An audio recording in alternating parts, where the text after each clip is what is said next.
बिस्मिल्लाहिर्रहमानिर्रहीम अस्सलाम वालेकुम। मैं हूं मोहम्मद इशफाक अंसारी एडवोकेट और आप देख रहे हैं मेरा सोशल मीडिया चैनल। आज की वीडियो में हमने जो तनख्वाहदार तबका है उसके हवाले से बात करनी है कि तनख्वाहों में 20% इजाफा कर दिया गया। इस हवाले से नोटिफिकेशन भी सामने आया है, उस हवाले से भी डिस्कस करेंगे और इसका इतलाक जो है वो 1 दिसंबर से होगा।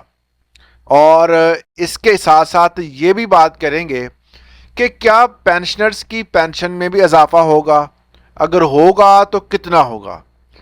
आपको शायद याद होगा कि फ़ौजी पेंशनर्स पाकिस्तान में सबसे ज़्यादा हैं जो पेंशन ले रहे हैं, और इसके साथ साथ जो तनख्वाहदार तबका है उसमें जो मुख्तलिफ जितने भी सरकारी मुलाजमीन हैं और जो फ़ौजी हजरात हैं और जो ऐसे मुलाजमीन जो कि फ़ेडरल और सूबाई डिफरेंट जगहों पे काम करते हैं, उनकी तनख्वाहों में बड़ा फ़र्क है। कुछ को अलाउंसेस बेपनाह दी जाते हैं और कुछ को इतनी तनख्वाह दी जाती है कि बामुश्किल गुजारा होता है।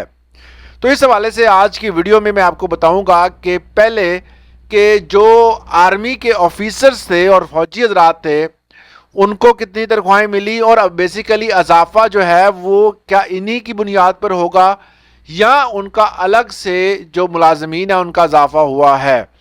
सबसे पहले मैं आपको बता दूं कि जो आर्म फोर्सेस के मुलाजमीन हैं, जो आर्मी के मुलाजमीन हैं, उनका जो नोटिफिकेशन आया था, शायद आपको याद हो 4 जुलाई 2025 को आया था। इसके वाले से मैंने एक वीडियो भी बनाई थी। मैंने बताया था कि जो स्पेशल अलाउंस जो है जो इनको दिया जाता है, बाकियों को तो डिस्पैरिटी रिडक्शन अलाउंस दिया गया, मगर फौजी अफसरान को और जो आर्मी के सोल्जर्स हैं उनको स्पेशल अलाउंस दिया गया। तो इस तरह वो डीआर से महरूम हो गए। तो अफसरान को 50% जो है वो स्पेशल अलाउंस, जबकि जो जितने भी मुलाजमीन हैं जो कि फौजी हैं उनको जो है वो 20% दिया गया। अगर इनकी तनख्वाहों का इजाफे का जो हिसाब है वो अगर लगाया जाए तो अफसरान का जो है वो 60% बनता है, जबकि सोल्जर्स का जो है वो 30% बनता है।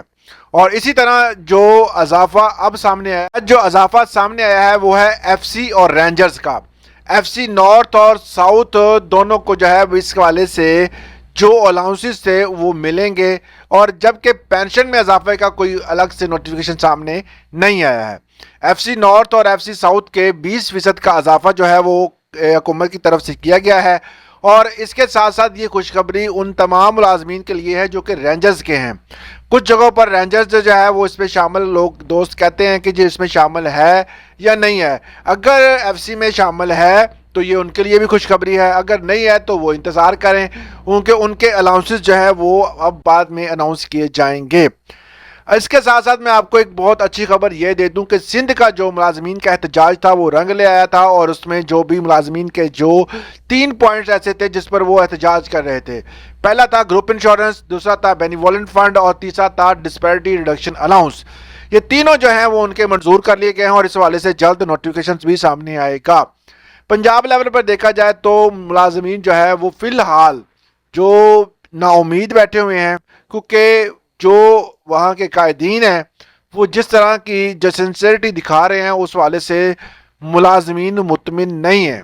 मगर एक बात ये भी देखने को आई है कि जो मुलाजमीन हैं उनकी जो तंजीमें हैं, जिस तरह संगेड़ा साहब कहते हैं जी मैंने जो रहमान अली बाजवा को नहीं आने देना, और मुलाजमीन कुछ चाहते हैं वो भी आएँ, कि इकट्ठ अगर इनमें होगा, अगर ये मिल बैठेंगे तब ही अपने मुतालबात ले सकते हैं। अगर ये इकट्ठे नहीं बैठेंगे तो मुतालबात लेना मुश्किल हो जाता है। तंजीमों में इतफाक होगा तब मुतालबात पूरे होते हैं। अब पंजाब लेवल पर जो काम हो रहा है, जो बड़ी बड़ी तंजीमें काम कर रही हैं, अब देखते हैं कि ये अब ऊंट किस करवट बैठता है। फिलहाल जो है वो अभी लिंगर डाउन किया हुआ है।